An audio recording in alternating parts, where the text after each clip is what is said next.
Coming up on Theater Talk. You hear the audience, and this is not the first preview, but it's obviously Le Tout New York, because they're not going to miss out on a Fosse-Verdon musical. They want to go soon. And they are eating this show up. It's ovation after ovation. They must have thought this is going to be the biggest hit that ever lived. And then they opened, and the critics say, oh, I just don't like this. Oh, I just can't stand it.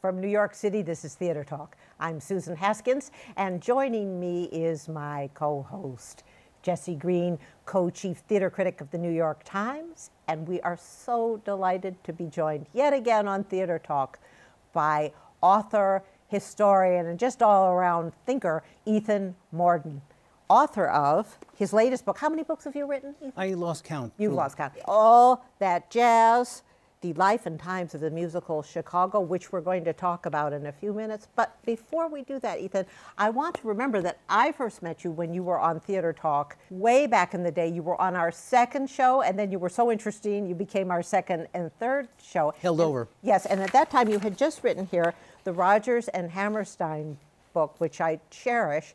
And so when I saw that Carousel was opening in a much celebrated revival, I thought you would be the guy to bring in to set us up about the history of the Rodgers and Hammerstein musical Carousel.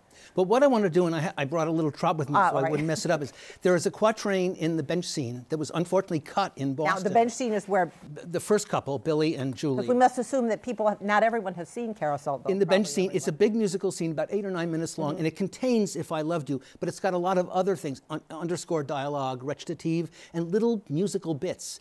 And one of the musical bits that I find so interesting, because I think it's the center of Carousel, is, I had to write it down because I couldn't remember, and of course I won't sing it. There's a feathery little cloud floating by, Julie says, like a lonely leaf on a big blue stream. And Billy answers, and two little people, you and I, who cares what we dream? Which is sort of despairing in a way, because this is a show about little people. But the fact is, Carousel, from beginning to end, does care about their dreams, their aspirations. There are two couples, as I say, Julie and Billy, but there's also Mr. Snow and Carrie. And they're interestingly contrasted because Julie and Billy just win us over completely. Well, she's a sweetheart. He's got a lot of problems, obviously a rough upbringing, foster homes, orphanage, and so on kind of thing. He's got an angry, belligerent front. It takes very little to get him going, but especially authority figures. If a cop shows up instantly, he's very unhappy, angry, he's chip on the shoulder is what they used to call it kind of thing. They're not a good match, but she just falls in love. Well, let's just stop there for a second. They're not a good match. Right, I get you, but they're also the only match. In another way, she is not a soubrette kind of... No, not at all. She's deep. And she's not, in some ways, even, some people would argue, while being the main character, she doesn't even have the most material in the show as the women go. But you walk out of the show thinking about those two. She's a very unusual young woman in a show like that. It must have freaked people out to see she goes for the dangerous man. She knows something about herself. Instantly like this. Yes. And you know, at the end of the bench scene, we know they're going to end up together, but he's lost his place to live because Mrs. Mullen she won't take him back. And Julie is locked out of the mill. So they're going to end up in bed together. We don't even know where. I don't know if they even have any money. But isn't it a quaint thing about the 40s that this huge sexual attraction has to be defined by them talking a long time and singing long songs instead of now when they just, immediately get together and hook up and that would be the end of it. They have to philosophize about That's right. In Showboat, the same thing happens, but that is instant. They sing make-believe and they're But this is what the show does that other shows don't do, and it's why that scene is arguably the most famous single scene from the Golden Age. Would you agree with that? Totally, yes. It's mentioned all the time in that context. It is through their argument and their philosophy that they understand their love.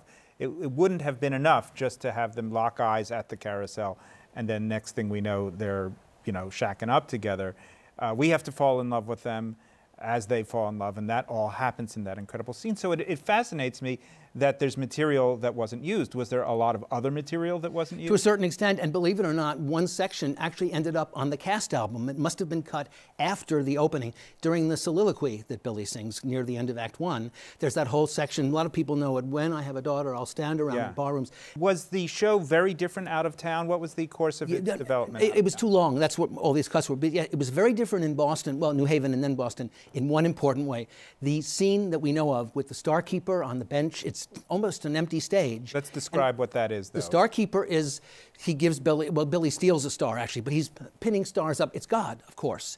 And then so Billy dies, well, no, spoiler alert, but Billy has to confront God at some point. Well, he even sings in a song that is often cut now, because it was basically there to change a very cumbersome lot of scenery, the highest judge of all. He says, you know, all my life, basically, all I've ever seen are, you know, little people like me, magistrates. I want the big guy for my trial in the afterlife. And in fact, he gets him. So he has the Starkeeper and the heavenly friend who brings him back to earth to see if he can redeem himself. And in Lilium, the play it's based on by French Molnar, he fails. And that's the end. Rodgers and Hammerstein added on this marvelous scene in which he goes back to his daughter's high school graduation. And he's supposed to do something or other to make them happy. And it's hard to do when you're dead. But he, you know, speaks to them and he gives them a sense of, you know, again, the aspirations of little people. And in fact, although she's always felt isolated, the daughter is now part of a group. The girl next to her puts her arm around her, like, we're all together in this. It's a community. And the Dr. Selden, who is the speaker at the graduation ceremony, is played by the Starkeeper. And the great moment in the original production, which I've never seen in any revival, is as Billy is being led away and the curtain's about to fall, the heavenly friend pauses and looks at Dr. Selden, who nods. And is he nodding at the message of you'll never walk alone, or is he nodding, mission accomplished? And the curtain comes down. From the time it went on the road to the time it opened on Broadway, did anything of major structural... Yes, I was going to say that. Originally, it wasn't the Starkeeper. It was, believe it or not, Mr. and Mrs. God in a New England-like parlor. She was playing the organ, and he was the same actor, by the way. I forget his name. Russell... Oh, I forget. He was originally Johnny Johnson. But were these new characters, Mr. and Mrs. God? Mr. and Mrs. God. Yeah.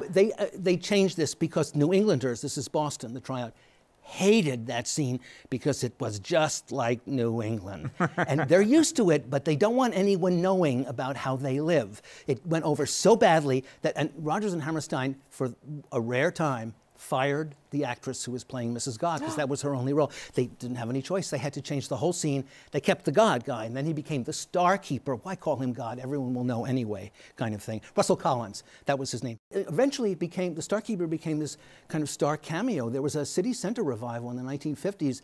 The billing was, you know, name, name, name, name, and none other than the beloved Victor Moore as the Starkeeper. So it's this great role. I would have loved to have seen Victor Moore. You make the point in here in the book that Lilium took place in Budapest, and they toyed with making this happen in New Orleans, but they didn't want to deal with the accents. Exactly. Yeah. Also, they didn't really know the culture of New Orleans, and there's a lot of French stuff, and there's this and there's that. They'll get everything wrong. So they decided everyone knows New England, so and that was a great idea because it's like a folk play. You get all this New England stuff, all that dialogue and the accents and the odd little you know, ways, the idioms that they have expressing Plus the clam bakes. Absolutely. Right. What a great second act opener. We really must discuss, in anticipation of the current revival of Carousel, we have to discuss the thing that has become in the last few years controversial about Carousel. Yes. And that is, just to summarize it, one of the things that happens when Billy comes back to see if he can fix his life in a way, or fix the lives of the people he left behind so as to earn credits in the afterlife, is that he tries to give his daughter a star, and she's afraid of him, and he slaps her hand. Actually, he has hit Julie. Everyone calls him a wife beater. He's not a wife beater. He's very frustrated when people don't understand what he's trying to do. And I believe, this is just my own personal feeling, Ethan, that's a wife beater. I think he is ashamed of himself around Julie because she's so unquestioning in her love for him, and he knows he's not worthy of it. He's a bad guy. And it makes him angrier rather than less angry. She's so nice. At least if she were, you know, if she gave as good as she gets, it would be an even contest. But she's not. She just loves him. And I think he finds that very hard to take. But it goes even further than that. There's a famous line that Julie says in response to a question from her daughter after this interaction that she has. Yes, the line. It's the line. It's the line. Yeah. You want to? It's something like, can someone hit you and it feels like a kiss, or it feels like he loves you or something? And Julie says, yes, and everyone is, but of course of all, people weren't like that in 1945. Actually, the trouble in 1945 must have been for war widows, because a lot of women in the audience had lost their son, their husband, their father, kind of thing. And here's this thing about, your dead loved one. That must be a lot trickier than, not anymore, but it certainly was originally. The fact is, Billy doesn't hit her because he's mad at her. He's mad at himself because he can't ever get anything right. He stole this star, a beautiful gem of a thing, it's usually like this big, to give to his daughter, and she's just afraid. I haven't seen this version. I don't want to get stuck on this, but I do have to come in with that. That's what women grapple with, that men hit them because they're frustrated, and that now we're going, no, that's not a good reason. I'm not saying it's okay, but I'm trying to explain. I'm trying to explain why he behaves this way, instead of saying, all right, if you don't want the star, have a stick of juicy fruit. I think there is room for argument. But what I feel is that's what makes the story compelling and great in a way. That is true. That relationship happens. Yes, it doesn't that's true. do anything to say, no, that doesn't exist, you can't say that.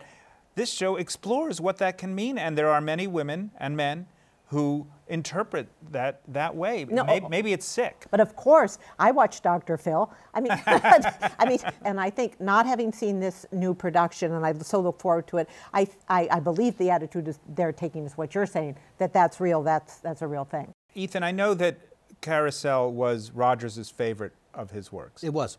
I don't know what Hammerstein felt.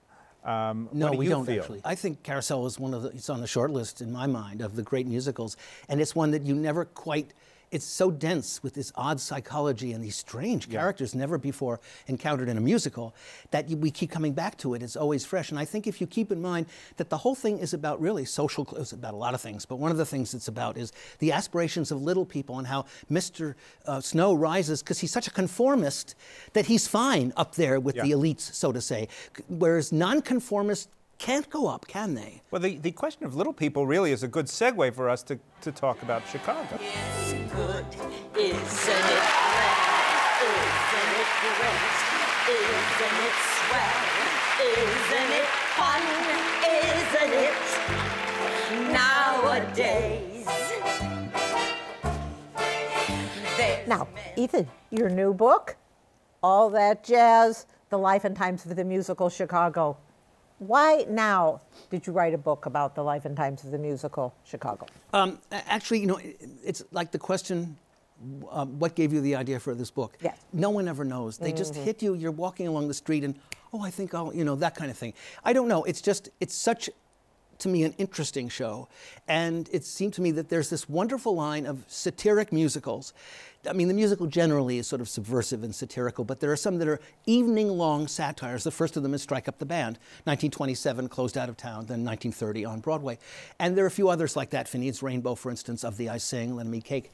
And what I noticed is the really good ones have satiric scores, too. The score, like, think of How to Succeed. All of those numbers are takeoffs on something. What do you mean by satiric score? You're talking about pastiche? So, to a certain extent, but also, for instance, in those three Gershwin political shows with Georges Kaufman, the chorus takes a kind of Gilbert and Sullivan-like, and that's pastiche, too. But they're very in all the scenes, and they're, I don't like that, or we get along with him, oh, he's completely crazy. It's got that funny, zany American musical comedy spirit of Offenbach, the founder of the zany musical. So, in other words, it suddenly struck me that Chicago is the most satiric of them all, in the sense that half the score is pastiche numbers of old-fashioned kind of showbiz icons. Not all the score, just half of it. And I remember in the original production in '75, when they introduced the matron, Here Comes Mama Morton, and she was wearing what I always think of as a nurse's outfit, but I guess that's what the matron of a prison wears. But she also had this ratty boa around her neck kind of thing, because she was Sophie Tucker. It's Sophie Tucker dressed as a prison matron, but you've got to have something for Sophie. If you're good to Mama, yes. Mama's good. And Sophie always sang these Mama songs. In this book, you talk about Chicago, even to go back to the founding of the city in 1833, but then you go to the play that inspired the movie, that inspired the 1975 Fosse. Well, there are two movies. Remember, there's a silent and a talkie. With Kitty Foyle, yes. with Ginger Rodgers. And then you go to the 1975 Fosse musical, which did okay, but it was trounced by Chorus Line. And then you go to the revival, which is still running on Broadway. 21 years. 21 years later. What happened? And not to forget the Best Picture Oscar for the movie musical. Yes. What happened? Actually, you have to remember something. Chicago in '75 was regarded as so cynical and so hard-edged that a lot of people felt it was like a guilty pleasure. It was a brilliant production, and it was Gwen Verdon, you know, and Bob Fosse. Kander and Ebb. Yes, but I'm talking. They were such an important part of the history of the American musical in the '50s, the '60s, and here it is the '70s, and everyone knew it was Verdon's last, you know, Broadway musical kind of thing. What? Because she was too old? Well, yeah, she was like, you know, and she doesn't dance as much as her foil Cheetah did originally, because I don't know, Cheetah's energy never stops, and Gwen was old enough to need that kind of help, but the idea was a lot of people were very uncomfortable. The reviews were not great. They all said, what a high-powered production, but ugly story, ugly people, horrible this, horrible that. But if you listen to the standard bootleg of a preview performance in New York, it's early enough so that a great cut number, which is 10%, the agent who, of course, got cut, and you know, his part was combined with the matron kind of thing. Poor guy, David Rounds. And he's told, no, we're firing you because the show's too long and we can get rid of your part and, you know, combine it with matron Mama Mordden and so on. But the thing is, you hear the audience, and this is not the first preview, but it's obviously Le Tout New York, because they're not going to miss out on a Fosse Verdon musical. They want to go soon.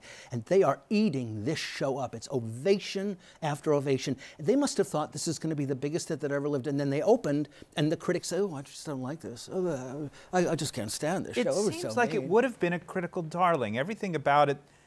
Yeah, but Fosse he was the first person to win all the major awards, and they were very angry. They love to tear you. They love to build you up, and they love to tear you down. You know, it's a score. I go right to the score, of course, but it's more than that. However, it's mostly told in song, and the score has not a single clinker in it. It's really a perfect satirical score, although you say not all of the songs function as that. Well, all the songs are satirical, but they're not all specific recreations of the old. Sophie Tucker, there's an Eddie Cantor number, there's a Burt Williams number, beautifully built on Nobody, his theme song kind of thing. And then there's a Zez Confrey number, and no one knows who Zez Confrey is. You'll have to read the book. Okay, we'll read the book. So the concept for the musical, the thing that makes it what it is that the story would be told rather than in a regular narrative way, each in a vaudeville turn. Basically. Well, they had to, because except for that poor Polish girl who is innocent but still executed, everyone in it is either a hideous sociopath or a loser. Right. Amos is a loser. The others are they're just exploitative like crazy, or murderers. I mean, so you have to have something that, in the Brechtian manner, pushes you back a bit, so that you don't have to feel guilty for following the. And apparently, there was this early meeting, and it's Kander and Ebb and Fosse, they're the authors. And Fosse says, now how do we do this? And Ebb, apparently, is the one who said, let's remove them by giving the leads vaudeville numbers. So instead of they're not character songs, they come out and perform. Is everybody happy? That's Ted Lewis. And he sings a Ted Lewis-like number. So, I don't have to dislike him, because this is old vaudeville brought back to life. No one's guilty of anything. It's all showbiz. And of course, showbiz is the essential metaphor of the American musical. Showboat is about showbiz. Follies uses showbiz as a metaphor. Well, and showbiz is now the central metaphor of our political system. And I think I think showbiz is everything in America ends up being showbiz. Well, and the point you say that Maureen Watkins, who wrote Chicago the play in what year? 26. Is making that everything has gone to a cynical presentational form. She was presciently taking a look at the. Although, as I recall, they had trouble getting the rights from her because she became a born-again Christian. That's the legend, and I was telling Susan true? earlier, it's completely false. There was a guy, and he's no longer with us, so I can say this freely. He was in charge of the rights, and from the 1950s on, everyone wanted to make a musical of Chicago, and he saw all these old plays being turned into, like Mame, Hello Dolly, being turned into hit musicals, and he would get a commission, forever if Chicago went the same way. And she kept saying no. She had her reasons for that. And he got so angry that he decided to create the legend of Maureen Watkins. The legend is that she's this born-again Christian and was a recluse and was an astrologist and wouldn't leave her house. It's completely, she wasn't a born-again anything. She was born to parents who were members of the Disciples of Christ. They're into Bible study. It's a little-known Protestant sect. She wasn't born again anything. She moved to Florida to be with her parents. They eventually died. And the fact is she turned everyone down because she was sick of the whole thing. Her writing career had not ended up where it should. Chicago was a hit. The next play was a flop. The next play closed in Philadelphia. And the plays after that could not get a contract. Then she went to Hollywood. Some work there, but it still didn't pan out. And she really felt that I have to remember something. In her high school yearbook, she was voted the prettiest girl in the class. She is not what you have been told. She was a live wire. And for a woman to go to Chicago in the 1920s to be a reporter, not in charge of the recipes column. The murders. But yes. She covered these, the real-life figures who became Roxy and Velma. For a woman to do that in that day was very, very unusual. She's a very feisty character. Still, the second she died, the estate...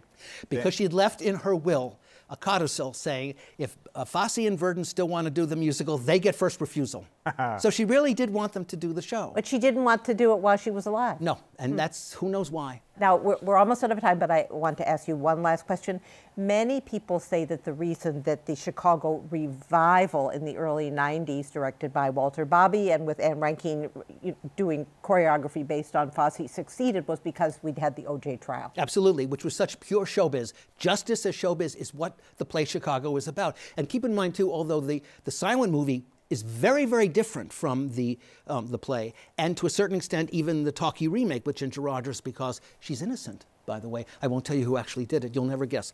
And by the way, all right, skip that. But the point is, the whole Chicago thing is a faithful recreation as a musical of the original play. It's the first time that anyone said, let's do the play as a musical, because the two movies are very, very far removed. And the story of the play Chicago is the story of the musical Chicago. They just inserted numbers, they changed things around, all kinds of odd little accents and so on. But it's very, very faithful to what Maureen Watkins had in mind. Was it ever discussed that O.J., upon his release, would be a terrific... Billy Flynn? Billy Flynn. Jesse. The lawyer.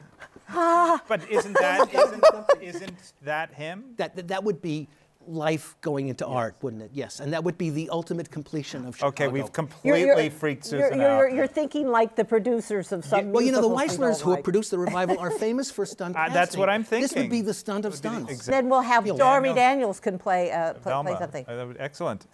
I think. Can she dance? Can she sing? They must have had some that don't. I'm not aware of her talents. How many times have you seen Chicago? I saw the original 5 times. Yeah. And I've seen the revival about 8 times. Now, can you just tell us, just a couple, we don't have so much time, your favorite leads? Best Roxy of all time, of course, Gwen Verdon, because she acted as well as everything. She was spectacular. That's why, as I say, all the smart people were at the early previews. But for the stunt casting? I wouldn't call this a stunt, but in the revival, I think the best Roxy was Sandy Duncan. Very, very well thought out. Every line was given a kind of spin that she really thought of who this person was, and she looked great. But one I really enjoyed, the second time I saw her, was Melanie Griffith. The first time, she wasn't quite ready.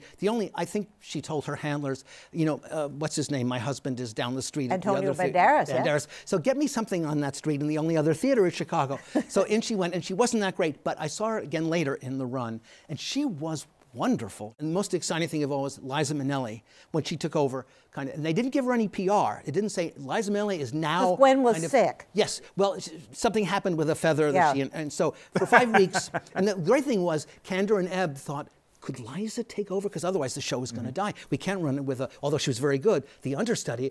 And they called Liza, and they started to say, what the problem was, and she said, yes, yeah, when? Thursday? I'm all set to go. And she really was terrific. I took my parents, and we were sitting, we had great seats down in the orchestra down front, and just before it began, and sellout house, of course, it's Liza in Chicago, and the announcement came over, ladies and gentlemen, at this evening's performance of Chicago, we'd like to announce a change in program. Everyone gets, he says, the role of Roxy Hart, and this growl starts to come up.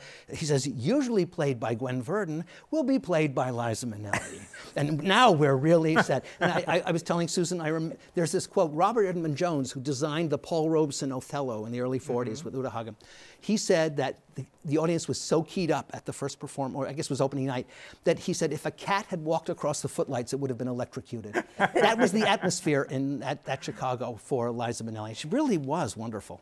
Ethan Mordden, thank you so very much. Thank you. All That Jazz, Jesse Green, co-chief theater critic of the New York Times, thank you so much. Thank you, Susan. Thank you, everyone. And now, because you're talking about Chicago, I get to run my favorite B-roll, Hot Honey Rag with Anne Reinking and B.B. Newworth. Good night.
Our thanks to the Friends of Theater Talk for their significant contribution to this production. Theater Talk is made possible in part by the Frederick Loewe Foundation, the CORY and Bob Donnelly Charitable Fund, the Noel Coward Foundation, Carrie J. Fries, the Dorothy STRELSIN Foundation, and the New York City Department of Cultural Affairs. We welcome your questions or comments for Theater Talk. Thank you,